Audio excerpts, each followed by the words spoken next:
Hi, this is James from Tabletop Gaming Guild, and before this podcast starts, I just wanted to apologize for the audio issues that are in this podcast.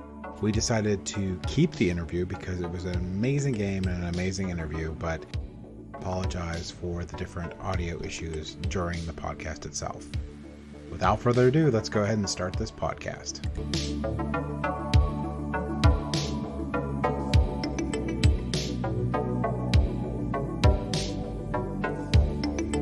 Welcome to Tabletop Gaming Guild. Tabletop Gaming Guild is a podcast that's all about the memories and experiences of playing games with friends and family can create. On this episode, we have the Vanquisher's development team here. We're going to talk about their new Vanquisher's TCG. And to start things off, we have Charlie is going to give us a little background about Vanquishers. Well, just to kind of let the people know inside of the group, basically Vanquishers is a sci-fi hero-based card game that you simply select a hero, equip weapons and armors, use abilities, activate your unique V trigger to vanquish your enemies. More on like the mechanics of the game. So what is a V trigger? A V trigger is the unique Vanquisher's ability. So essentially the way that works is as resources are being developed during the gameplay, you're going to be caught in a situation where you have to make a critical decision. And when you make that decision, you simply flip your card over, and on the other side will show your stats of your hero increased by V triggering, but that will come at a cost. So each hero will have a cost, and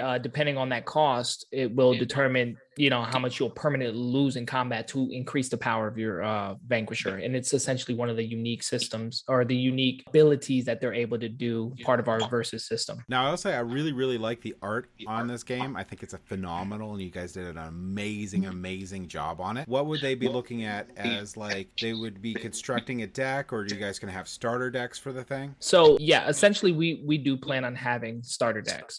We kind of assembled it, which Brandon, Jason, and myself really sat down and played the game multiple times, adding cards, taking cards out, trying to find the best balance on a starter system between Veil and Solaris. And you'll essentially start off with 2 pre-made decks. And then of course we do plan on expanding that with booster packs to allow people to be able to expand and modify and build a deck to their likings. If you were going to give like a high level look of what a player's turn would be in the game, what would you say that would be? So you're going to start off by drawing a card. So at the beginning of the game, you'll start off by drawing a card, and then you can exile a card to go up a resource. So in our game, it's called storage energy points. So you would go up 1 storage energy point, and then if you're able to activate any cards, you would activate cards. So you can activate different ability cards. There's also vitalities, there's weapon modifications, there's the actual weapons, there's the hero items. So you would activate any of those combination of cards, and then after that, you would then start targeting your enemy. So, and then after you target your enemy, then your turn ends. Now, as you start to lose energy shield points, you can, at the beginning of your turn, you can restore those points, and then you would go into your draw, and then so on and so on and so on. And do each of the different heroes that you can play with in the game, they have different energy shield points? Correct. So depending on the hero, depending on the class, they'll have different life points, they'll have different defense, and they'll have different energy shield. What got you guys into wanting to develop the game? What was the initial inspiration you guys had for this game? Well, what initially started, us as developers, we're friends. So we would play board games religiously. We are those, everyday players, every day that people, collectors, we are the gamers. And we got together, we would play Risk all the time. It was always an ugly session between all of us. Like it would be, don't cross my territories, don't do this, don't do that. So we had our line of scrimmages and always battling back and forth. And I was playing Shadow Error, which was a digital game, which was very good. I mean, it was almost hero based game, but still had the monster system forefront with it. And I really enjoyed that game. And as playing that game, I started playing a video game that was very sci-fi, and I was always into sci-fi and stuff like that. So I ended up taking things that I liked about it, and there were certain things I didn't like about the card game. And so at that time I was also playing a bunch of other card games as well. So these card games inspired me to be like, you know what, let me take all these elements and put something kind of together. I ended up creating something together. I presented it to Jason. Jason was like, yo, this is dope. I like this. And so from there, we ended up making little mock-ups using, whatever heroes and stuff like that we had available at the time. And we put it together, created a game night with the guys, and I kind of presented it to them. And they were like, yo, we need to go ahead and make this a game. So we started playing for fun, and then it ended up becoming a big deal to some people that was seeing and hearing about it. And they were like, yo, you guys should actually try to make this, a big game. And we were like, let's go forward with this. Let's make this happen. Let's see where it goes. That's really cool. Now, I know games like this can be incredibly complicated to develop because you have all those things you have to balance and stuff. And was there any like mechanics or any sort of like cool effects that you guys wanted to put in there but just didn't work out? And then did you have any cool mechanics or effects that got added in while you went through and played iterations of the game? Oh man. So yeah, there was a lot of many iterations of I think all the core mechanics are still the same. They just got really fine-tuned because, like, for instance, the dice rolling mechanic for targeting your hero, that one used to be very wonky, and that was probably like slowing down the game it was insane how much it was slowing down the game. So it took us a lot to figure out how to incorporate it and then make it work in like a fluid way. So it's just a lot of things like that. Yeah, proccing abilities was very clunky. It was a very clunky system at the start. Even the board layout was a nightmare. I'm not even gonna lie. Like the layout initially was kind of like, what were we thinking? Certain things didn't make sense. And when beta testing, people kind of presented it like, hey, it would make more sense doing it this way. And we're like, okay, jot that down, Brandon. And then, we'd have other people saying, hey, this mechanic is taking too long. So the system that we initially implemented wasn't working. Hey, your trap cards, how do I know they're actually paying those resources? So a lot of these suggestions that people started playing, these systems that we implemented was evolving with the community. So the community's inputs, and we make it very clear. And we always tell our community, we're listening, we're hearing you guys, and they clearly know that we are listening, and they know that we do adjust things. Because this game mode that we're presenting, the Rift, which is your traditional 1v1 card game, that game mode itself, this game's a lot bigger than what we present it to be. Let's just put it that way. So whenever we implement and create systems, we make sure that that ripple effect doesn't affect the other game modes that we're planning on releasing within the game long term. So some people do make great suggestions for this one singular game mode that we're presenting, but that may not be effective in the future that we're planning on these games or expanding to the game. So it's a lot of things that we got to take into considerations. But yes, absolutely, there were mechanics that we implemented. There was nightmare mechanics we put in that we had to take out. So yeah, it was a heck of a journey since 2016. A lot of long arguments and long nights of this is gonna work, that's gonna work. So. I think coming up with the decking rule, we kind of went back and forth on that. I was very adamant that people shouldn't lose their cards in decking, so it was like a back and forth on what we should do, what we shouldn't. The armor cards also changed as well. Armors used to be in effect no matter what throughout the whole game, and then we added durability to them. So if you get hit so much, that armor will break. The energy shield used to be wonky, and we would really never restore it. Man. One of the greatest features of our game that made our game really awesome, no one ever used because it was the sacrificing wasn't beneficial at all. So exactly, we balanced it took us a while to figure out like how can we get people to actually restore their energy shield. One thing that sounded really interesting was the trap cards. How do those work out? So trap cards, essentially, every hero has their trap types. Of course, assassins are going to be the trap specialists. So their class, essentially, when activating the trap card, you essentially place it onto the field, obviously indicating and stating how much the resource cost was to play the trap. You play it, and then we have cards that are additionally will be added with the deck that are called trap card indicators. They're double-sided. So all trap cards will cost either 3-point values to play or 4-point value. So if it's a 4-point, you simply take that trap indicator, you place it on top of the trap card, and you flip it to the 4, obviously, which looks just like the back of a card. Just in the top left corner will be the resource point, and you place it on top of that card to clearly show that you have played a card on that turn that cost that resource. And when activating it, if that resource does not match the other resource, that card gets discarded and was not played. So essentially the person lost resources by playing a card that was not relevant. That makes sense. That sounds really, really cool. One thing you brought up, which I think is really cool, is you have the different classes available in the game. And one of the things I really love about this type of game is deck building. So for the deck building, do you build it off of the class, or can you have like a multi-class deck, or do you have a single class with generic cards that can go in? So you have your conjurers, you have your assassins, and then you have your sentinels, and they all have cards that are specific to those class types. But there's also neutral class type cards as well. But wait, there's more. But there's also there's glacier and there's solar class. So energy, so there's different elemental classes. You have to also figure that out. I want to be a conjurer, and what other energy class do I want to be on top of that? So it's a lot of mixing you can do. Yeah, they're essentially energy class system that is implemented within our game. The energy classes, they're a whole open door within itself. That is like a whole tier of categories of type of card types that you can implement into your build. So you may have an assassin that is a solar assassin, but then you may have a glacier assassin, then you may have an arc assassin. So not only you can use the cards of the assassin, but now since he's an arc assassin, you could use all kinds of arc cards that portray to that elemental class. So now you're building into another tree of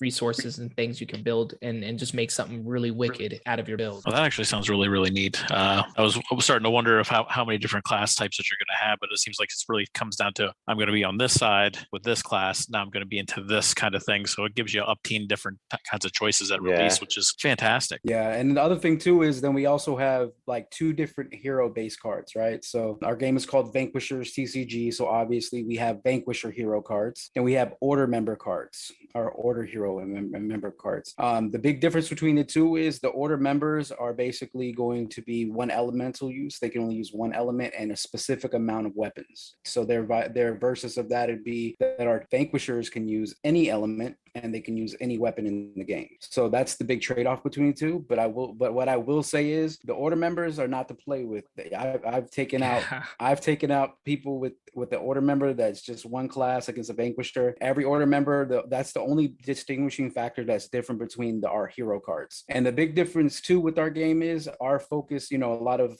monster front fighting TCGs are focused on, your monster row fighting for you and keeping you, in the game. With us, it's how you equip your hero, how you use your trap cards, how you do actually tactically fight with your character. So that's why when we talk to our community, they're all Vanquishers, because you're your hero when you're playing. So yeah, essentially we create a sandbox for you. Well, we give you an open sandbox. We give you a hero with stats. You pick the hero just to kind of play the hero as is, but the modifications within the system is ridiculous. So like if you play the advanced mode, which was initially what the game was. So you want to talk about putting mechanics and taking mechanics out. We had to take a lot of mechanics out of the system to make it a little bit more user friendly for people to get in and to understand the game. The advanced mode allows you to essentially take a weapon and modify it to your playstyle. Literally, there are mods like the Phoenix's Eye, which is an optic, is an underbarrel attachment, is a laser that'll increase your targeting by 2. Then you got optics mods, you got barrel mods, and all with these mods that you modify your weapons will increase your odds of either hitting the target, damaging the target, elementally shifting damage to your target. So each weapon can be modified differently to your playstyle. And we've had cases where I might play Saigon and you might play Saigon, but our Saigons are so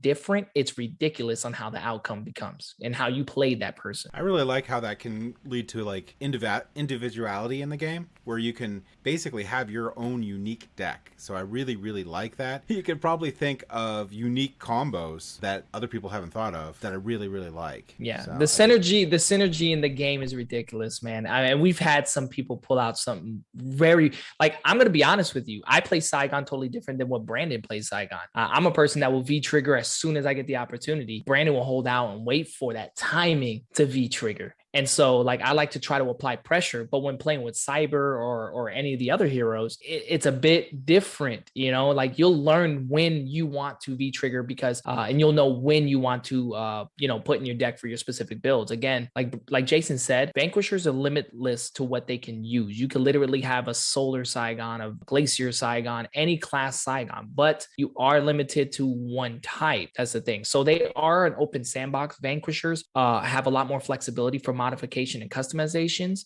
but they are not any more or less powerful than the order member heroes. So we don't want to make it seem like the guys you get from the box is pushovers. They are not pushovers. These guys are like powerful, man, very, very powerful characters. They sound like two characters like that you would want to maybe use those when you start playing the game because you could pretty much do whatever. And then when you get like more advanced, you may want to specialize or whatnot. But yeah. Yeah, we it's a way of also increasing the people that want to collect and stuff like that, or people that are into the gameplay. We give you it seems like, okay, we have 5 heroes coming out with our Kickstarter, with 5 heroes that can do 2 of them can do unlimited, you know, basically deck builds, and the other 2 have synergies between their element and all those cards that, you know, different cards that we have in the game. It's boundless in a lot of ways on how you can build your characters, and then you go and get those cards. The other thing that's really really cool about our cards is the Vanquishers and their hero weapons. Well, all hero weapons, they're not able to be gotten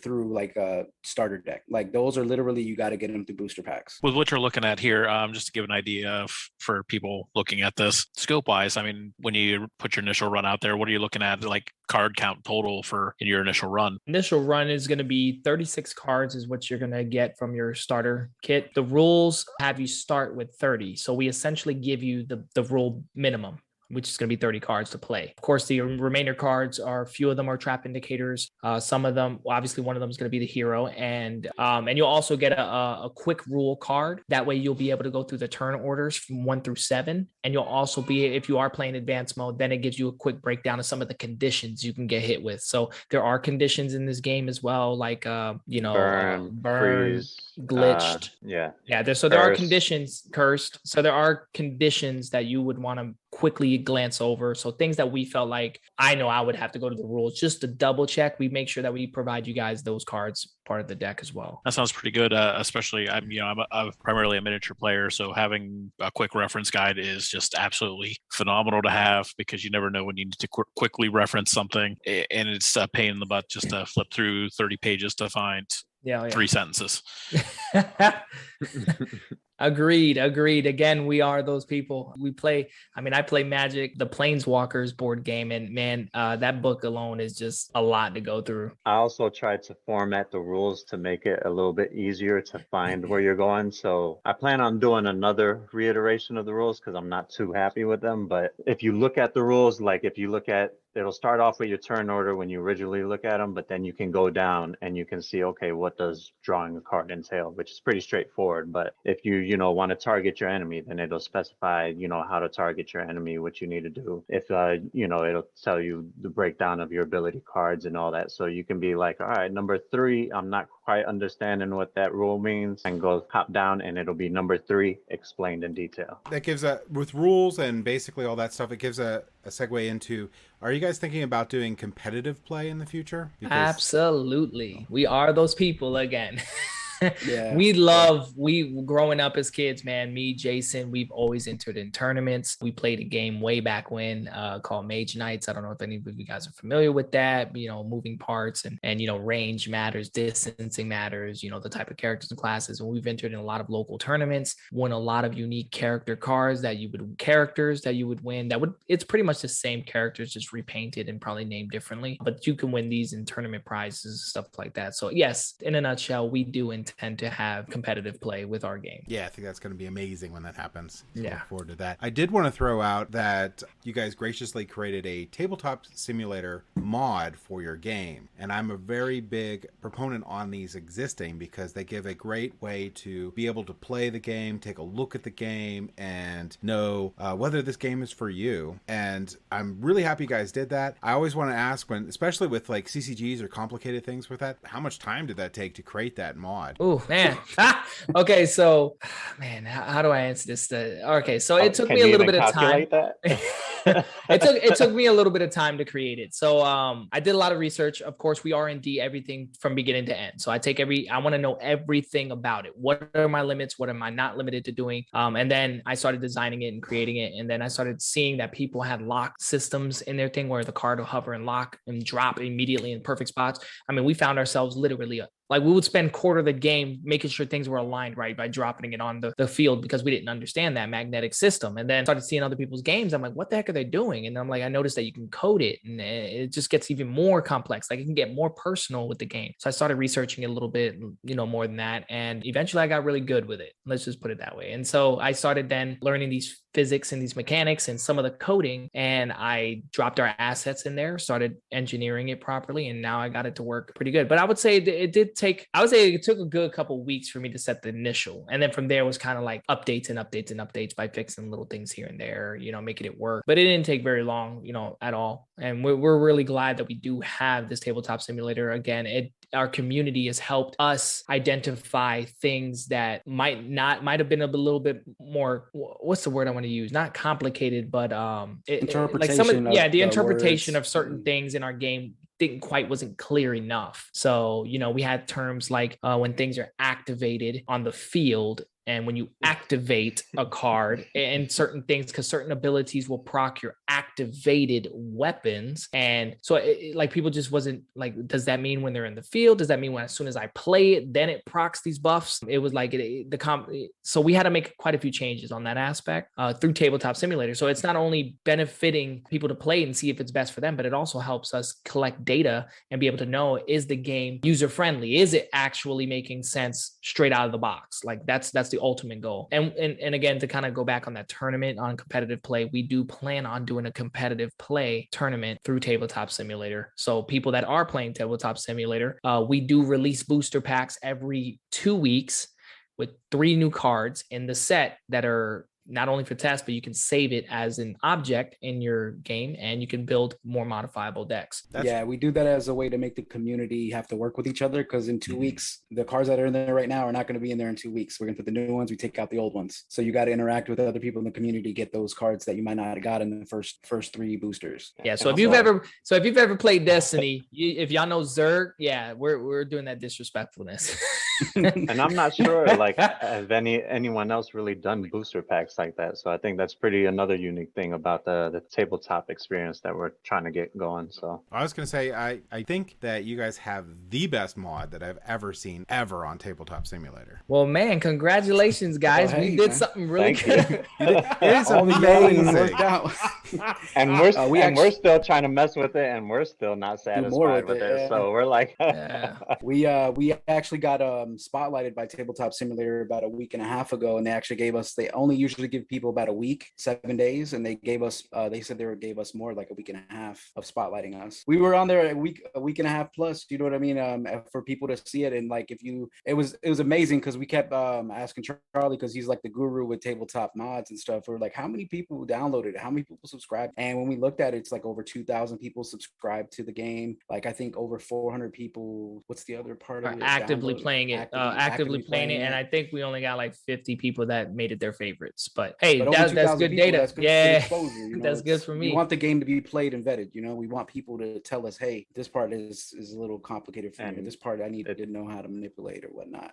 Literally the other day, Brandon did a one-on-one with someone, and they didn't even know how to use Tabletop Simulator. We sat, like, Brandon will sit in there and show them how to use the mechanics of tabletop to play our game. That's how hands-on we are with our tabletop and like our gameplay, because it's the most important thing for us is gameplay. Yeah, we've also had people just buy Tabletop Simulator to play this game. Like we've had some people in the community like, yo, I don't play computer games, but I'm definitely buying this to play the game. And there are people who play Tabletop Simulator that are jumping into our mod for the first time, and it's funny that you say that, because they say the exact same thing. They're like, how did you create this board? Like, how, and I don't know if you mess with it, but there's actually like 4 different play mats as well. So it's pretty cool. Yeah, I can't get over how amazing it is. One thing I didn't even notice is there is a favorite button. I have like hundreds of games on Tabletop Simulator, and I've never put favorite on any of them. I didn't know either until I saw the stat ratings behind the back. Hey, there's also a rating area if you don't mind. Some people y'all play it. Don't forget to rate the game, man. That helps us out significantly as well. And if you're giving lessons, Brandon, James needs a couple of those because he's frequently the holder back on our Tabletop Simulator games. So if you get with me, we'll schedule a time and I'll figure it out. And if not, I'm always on every Sunday night, 8:30 Eastern time, and I play with anyone who wants to jump in. So honestly, I'd give him lessons, but it's more fun to laugh at him.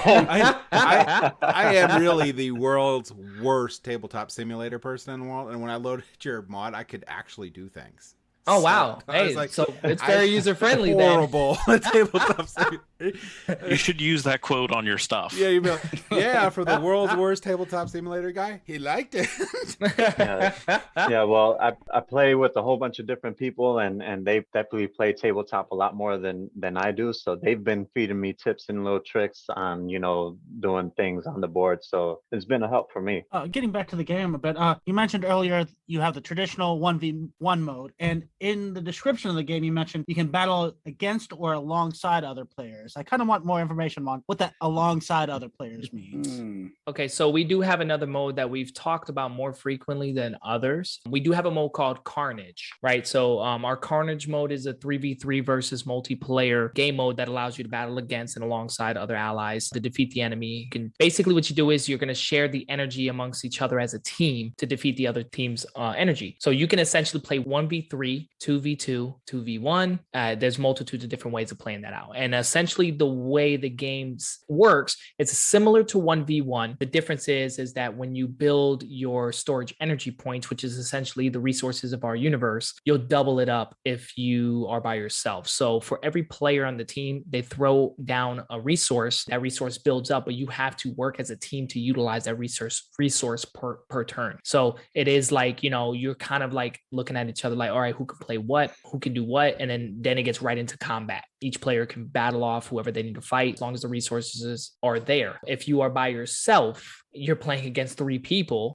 All three of the players will have to discard to build up an individual resource, but the individual is considered the Carnage. And when they discard a card, they get 3 resources immediately from one discard. So it boosts their energy resource a lot quicker than the singular player, which allows them to rage Carnage on all 3 of y'all. So yes, that person will have to really either focus fire or determine who he's going to condition fight or tear up first, but that person will have plenty of resources to activate cards, get weapons out, and just reap carnage on the 3 players that need to work as a squad. Yeah, I like that 1v3. I think that would be really, really cool. I've experienced it. Yeah, I was about to say, like, I'm thinking about it. We're going to bring that up, Jose, aren't we? Yeah, so, yeah, that's actually an interesting story. Actually, that's probably in one of our videos on our YouTube. You want to ever check the Carnage mode? We actually did a live September last year beta test of that live on one of our streams. And 2v2. Come on, guys.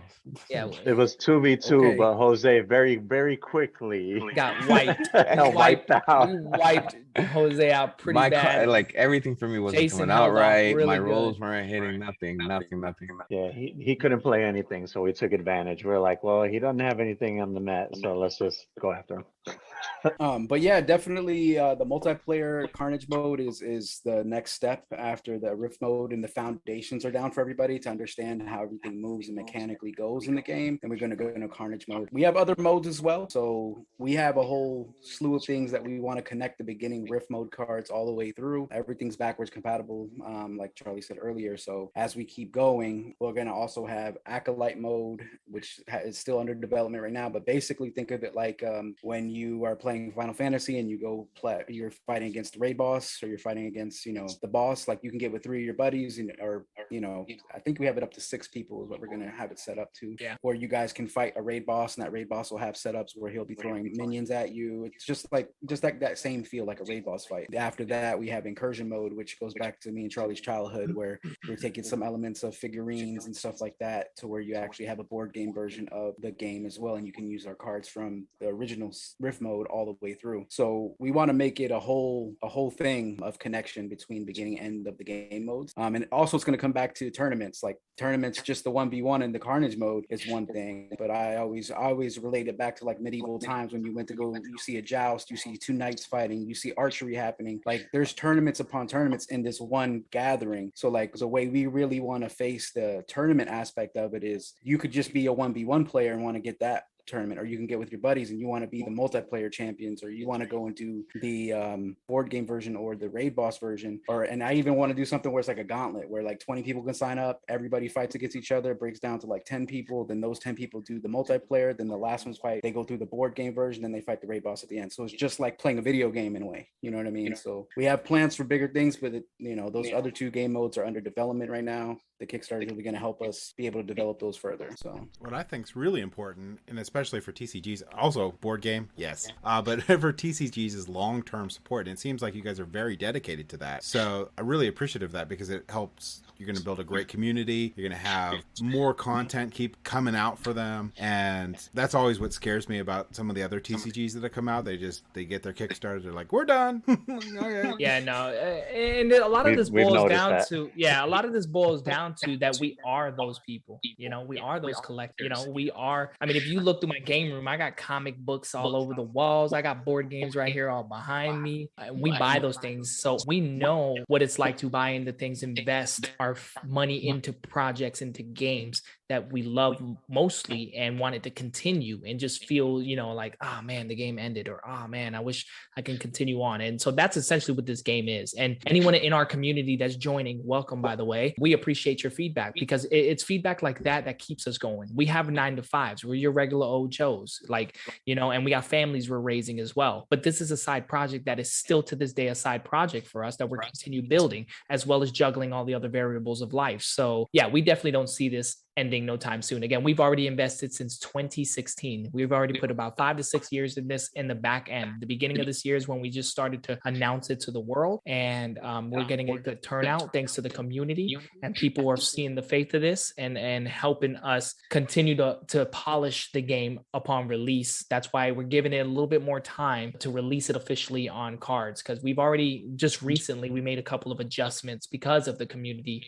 concerns, or grammatic things that just didn't quite make sense, immediately. So that these, and again, like Brandon, he's adjusting the rules to make it more user friendly. So we wouldn't have been able to accomplish these things without the community. Yeah, and speaking to that, we're going to have all the links for your social media and your main website and stuff. But more importantly, we're also going to have a link to your Discord where people, if you're interested, can join your community. Oh, we can tell you one thing. We do have something very unique for features on our Patreon page that is called the Testing Battlegrounds. And essentially what that feature is, and you'll see it on our Patreons, is when you get in there, you're going to be able to test out all of these game modes. Anyone that is part of that tier in our Patreons will be able to be basically called upon to test new things, new mechanics that are coming out. In fact, we have a couple of new mechanics that are going to be implemented across every game mode that we're currently working on, as well as working on all the other game modes and making sure that everything synergizes properly. Again, we do engineer these to be backwards compatible. I play multiple games. We all play multiple games. I play board games. I play card games. I play video games. Just name it. We are those guys. And we know that there's people that will only touch board games. And Brandon was that guy.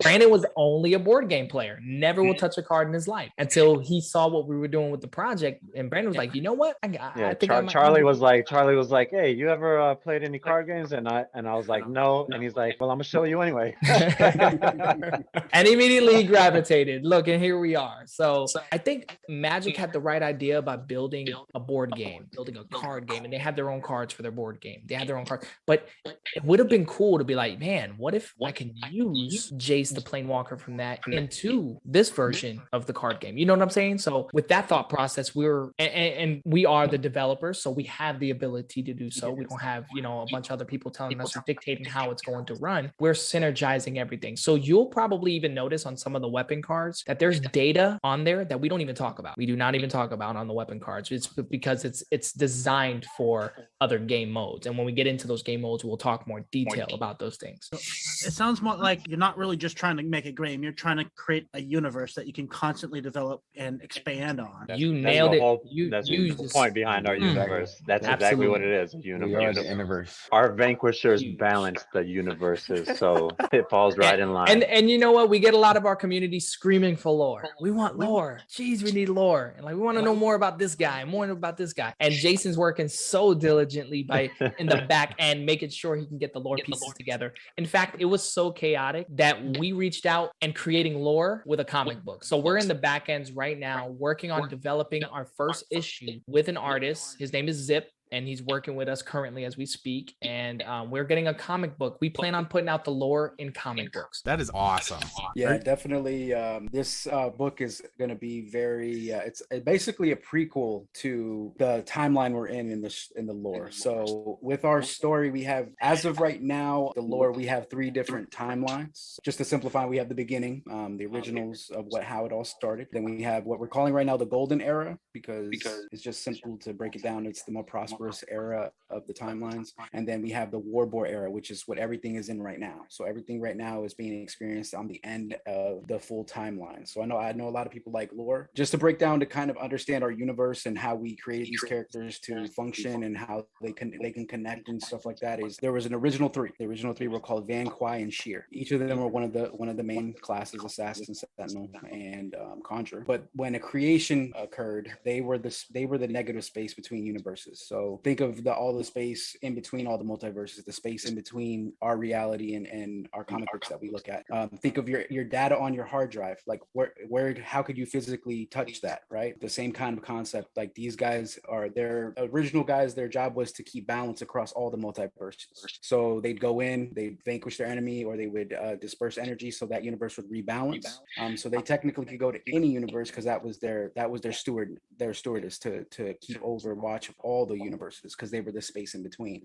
But as time, because time doesn't stop for them, the original 3 are forever existent. They don't stop from existence. But the way it works in the lore is, of the 3, one has to go down to sleep, basically to slumber, while the other 2 steward over the rest of the multiverses through the universe. And they have to swap out every time. And they just didn't want to keep doing that because so much existence occurred and they were seeing all this evolution happen. They were curious and all this kind of stuff. So they created a race of Evos, which basically comes back to the game as well, because they basically looked at the Evo animals, or cattle, if you want to call them, as their storage energy. So the same storage energy you feel on the board is the same the way they looked at those Evos. And they started off as non-sentient beings, but time occurred for those Evos and they became sentient beings. But because they're exchanging energy between the originals and them, that's how Vanquishers became, and also Order members became. So certain people had the ability to use all the elements, and some only were able to use certain ones. It goes into more detail, but basically that's like how the lore of the story starts from the original. The Warboard era right now is the end of a civil war and the redemption from that civil war. So in the Golden Era, it was good, and then it went into a civil war, and then it spills into the Warboard area. That sounds really cool. One thing I really like is, maybe along the comic book series, you ever think about putting a promo card in there? Hey,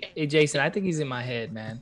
I think he's somewhere. I think in the back part of my head. Yeah, like literally this last 2 weeks have been discussing what we want to do specifically for promo cards with the comic book. There's some stuff that we're not going to say today.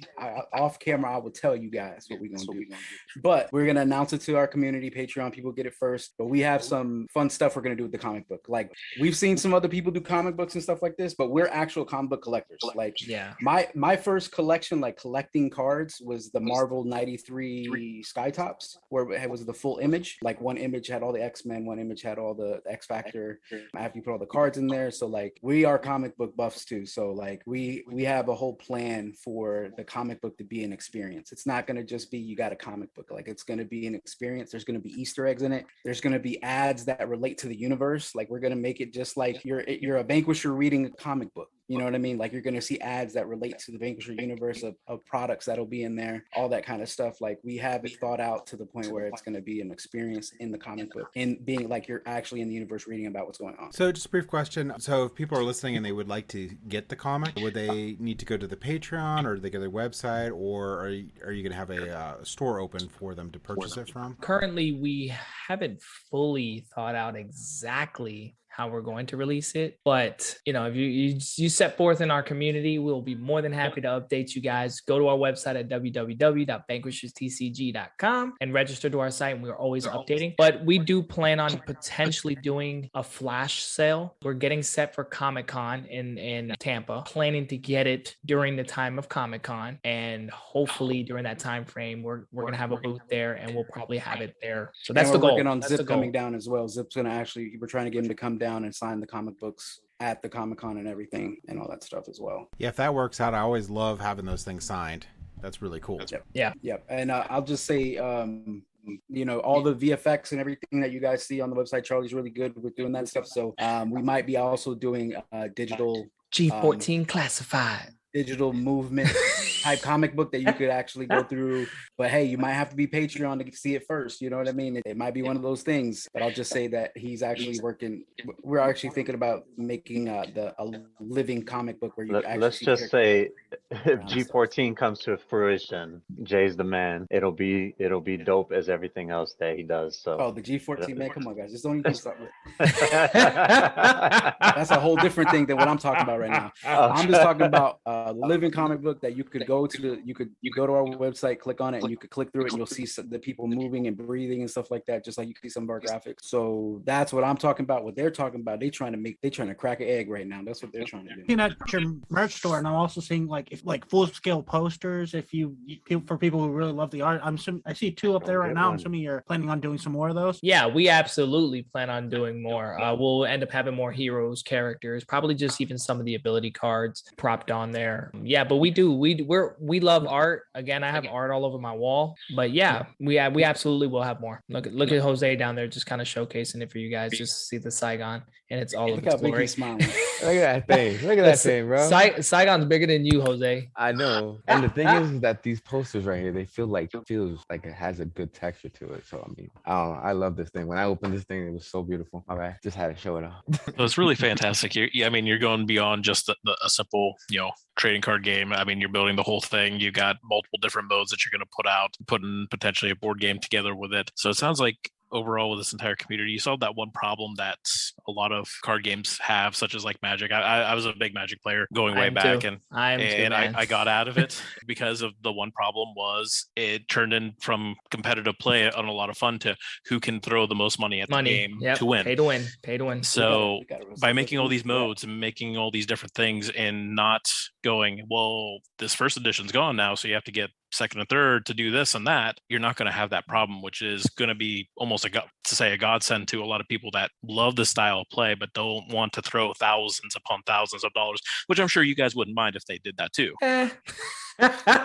So in all honesty, that is something that we've considered. Me and Jason growing up, we weren't fortunate with a lot of money. A lot of times me and him would have to take our money, group it together, and go buy starter decks, starter packs, and we would actually pick an element of choice and be like, yo, all right, so anything I pull out, you'll get those cards. Anything I pull, and we would just like master a specific, either element class, and mage knights will master a specific clan, and that's how we had to do it. So we knew what it felt like to be the underdogs. In fact, we built our game, and that's where a lot of the versus system kind of got implemented.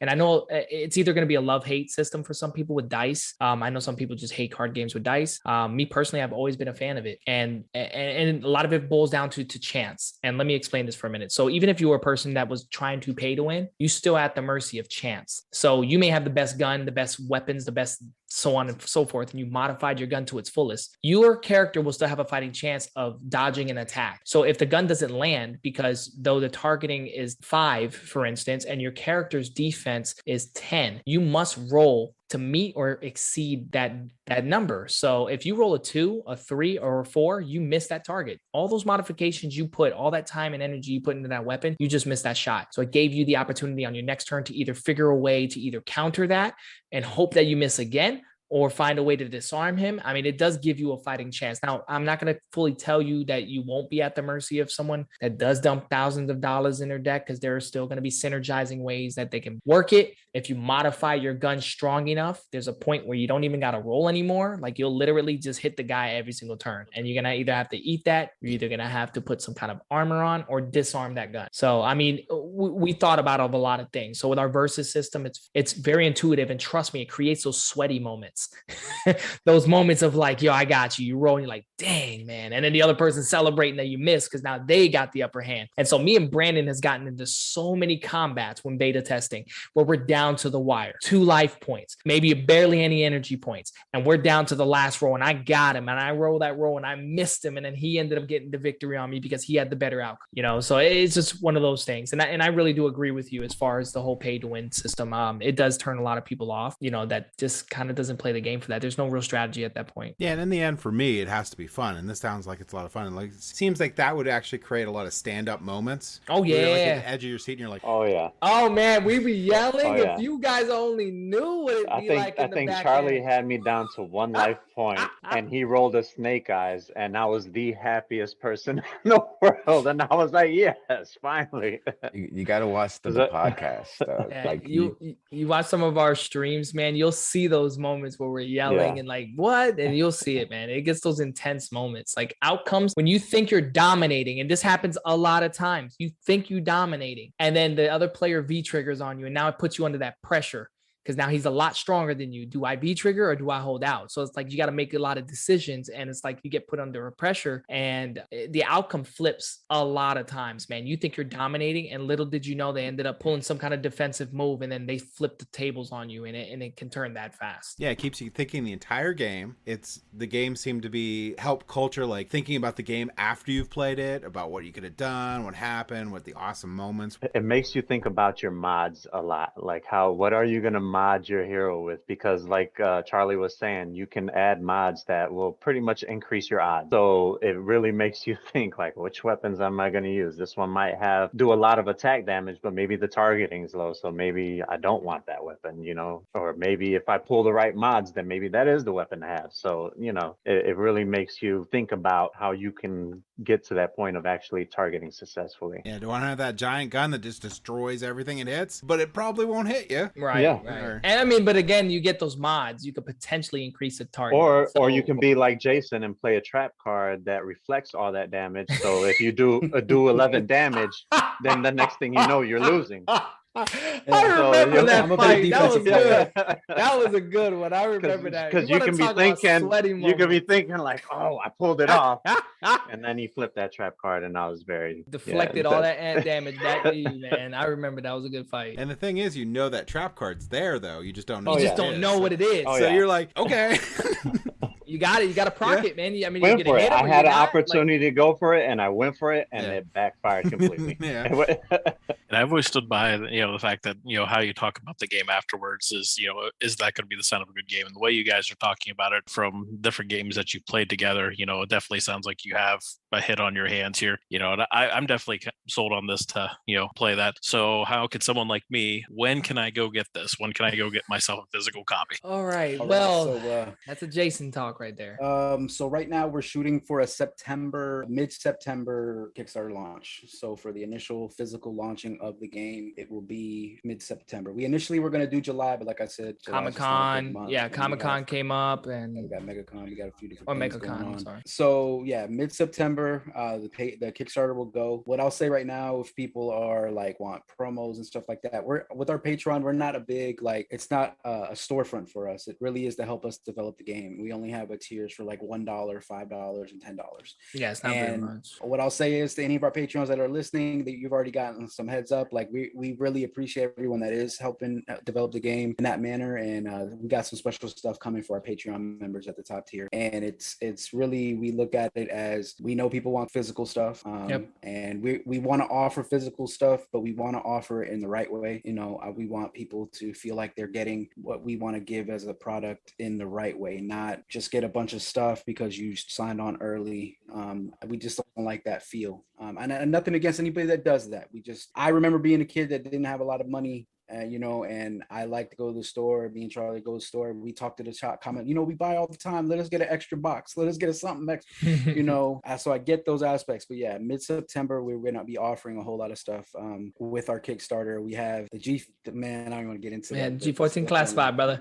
I'll just say like this. People like foil cards. We are very old school in the sense of we want to build our community with our card game too. So we can make cards that are like super snazzy, that have all the gold foiling writing on it, that do the sparkle, foil, and we can do that. We definitely can do that. But we're actually gonna go, the traditional rainbow foil for our holographs initially, and then as the next sets come out and stuff like that, you're gonna see more stuff. So you get to build the experience with us as developers, and as the person taking the product and enjoying it. You get the first cards of the regular holo that we're all used to when cards first came out, and now you're going to see maybe some cold foils will come out in the second the second expansion. So we want to give that experience with the product too. We don't want to just throw a bunch of pretty looking cards at you and make them chases or make them whatever people call them to make them feel special. We want you to have an experience with our company, with our game. Like, we thoroughly think everything out. But yeah, physical product is coming. I'm sorry to go into a spiel, but it's just, I'm passionate about it. Yeah. And we're going to have some great stuff in September for the Kickstarter. Yeah. And if you follow our roadmap, we do update it every month, and it kind of gives you bullet points of what we're working on and our core focuses are in the month. Jose's going to be working on making it more intricate and interactive to where when you click it, you'll know in more detail what are we doing in that month. But Jose's been working on a back-end project that's a little bit more needed than anything right now. So when that happens, we'll obviously update the community when that's in effect. But just to kind of we're getting a lot of people that wants hands-on product, right? So we're working on something to put together for the community to be able to get access to some stuff, just to know what it's going to look like, feel like, what to expect within the game. So just know that we're hearing you guys. We do hear everybody in the community that's requesting these things, and we are working very diligently to get this put together and to make sure that we get this, out for you guys. It's just, the thing is, me and Jason, we talk a lot about our Kickstarter. We don't want to make it a storefront. We don't want to make $300 tiers and $200 the Patreon. I apologize. Yes, the Patreon. We don't want to make $200 tiers, because what ends up happening,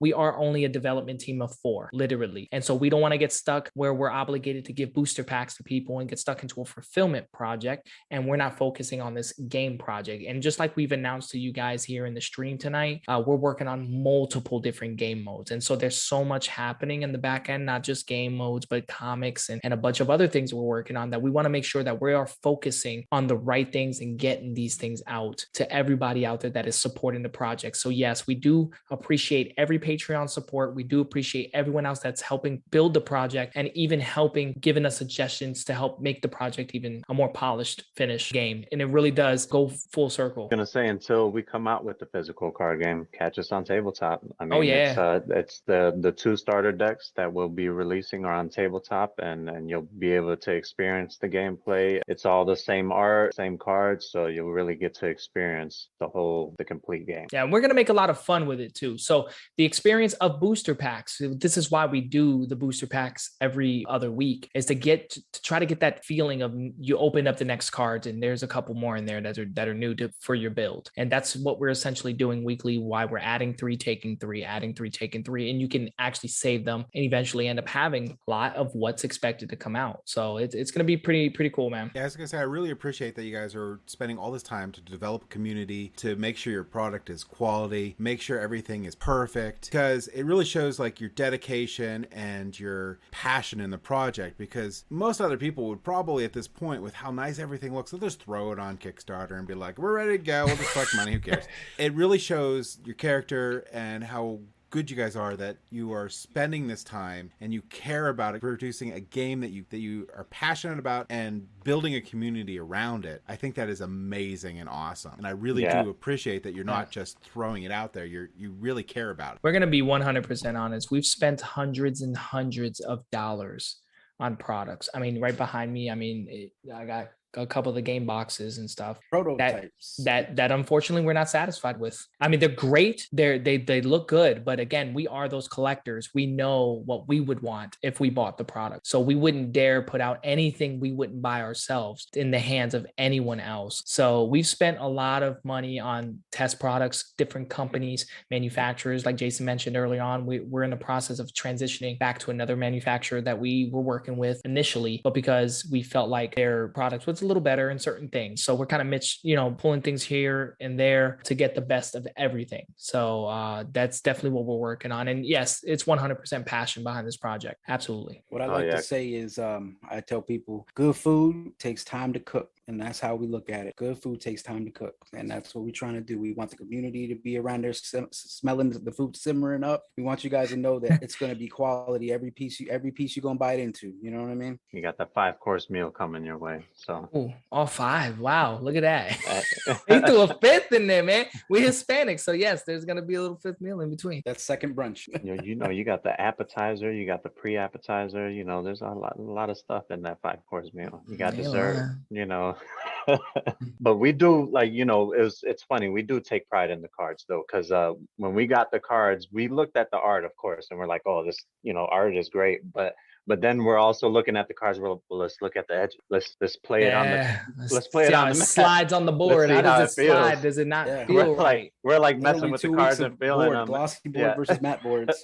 Yeah, gloss boards is that it looks beautiful, but it's very distracting, and we're like. We don't get too enamored by the glitter and the glam. We really do go straight away to like, all right, what's the quality? That's what we want to know. What is the quality? Yeah, and the practicality. It could look beautiful and flashy, but if the damn thing's sliding all over your board or sliding all over the table, that's not practical. You can't put your stack of cards up if it's sliding all off of each other. That's not a well finished product, man.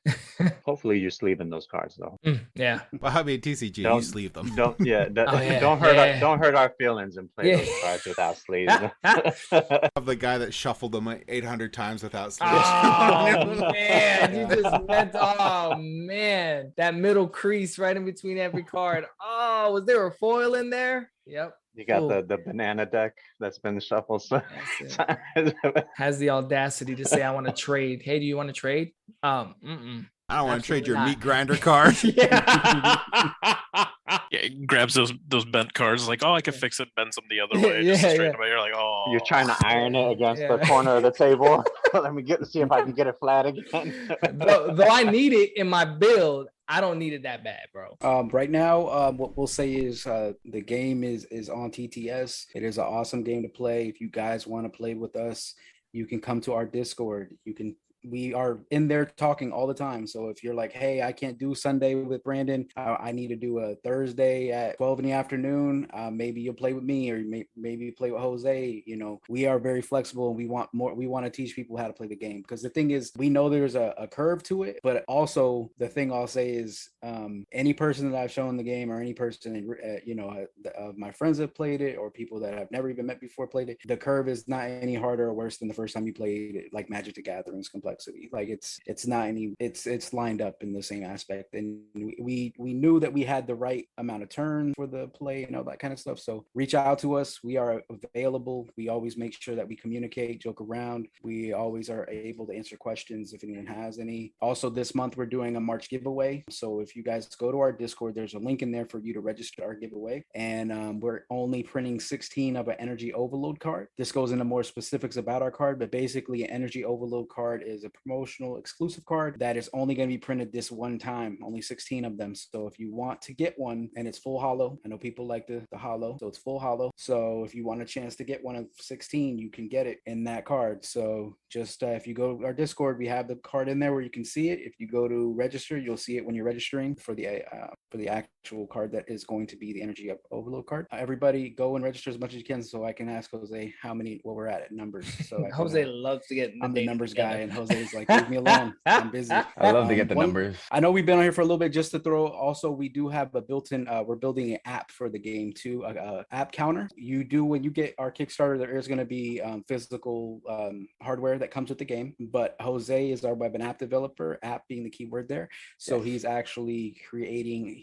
we have the beta version of the app, which will be available with the Kickstarter with every tier. It'll be a link to our website where you can actually use the counter intuitively with the game. But he's also, we're going to have Kickstarter stretch goals for us to have it to where it's going to be on iOS and Android where you can download free. Right. And there's going to be some other stuff as we go. Goal really is to have the app where you can customize it with your own background, with your hero, if you like a certain kind of aesthetic and stuff like that. So we have an app that's going to be coinciding with the game as well. So if you don't like hardware. Yeah, so the Altezza app is actually designed for those that don't want to roll dice, that don't want to have counterpoints, that don't even want to use a board. You essentially don't have to. We do include these things for the hardware people that love it. I do. I love having the tangible hardware, but we do create a mobile version where you can roll the dice on the phone. We are syncing them and trying to work network wise. This is why Jose is working very hard on the back end with this project, because we are trying to get it to where you can essentially tap into each other's servers, and while playing with each other, you can actually lose life points and gain, and you could see the data on your actual tablet, phone, whatever, and it keeps track of all of your active life points, storage points, mod upgrades, and everything like that. The Altezza app will be out Coming soon. to the App Store soon. And it will evolve from there too. We have plans for mini games on it. We have plans for other things that are G14, 15 classified. 15, my man went 15. But we want the app to evolve as well. So like if you're at the doctor's office, we might have a mini game in there that you accrue points that can help you download other wallpapers or stuff like that. Like we want to make it, everything we do, we want to have an experience where it connects back to the universe, connects back to what you like about the game. Yeah, I think that's amazing. I can't wait for that. I'm just going to say I am super happy to have you guys on. I'm super excited about your game. It looks amazing. I love talking to you guys and hearing all your passion that you're putting into the game, and I'm now more excited about it. So thank you all for coming on. Absolutely. Anytime. Always. Thank you for having me.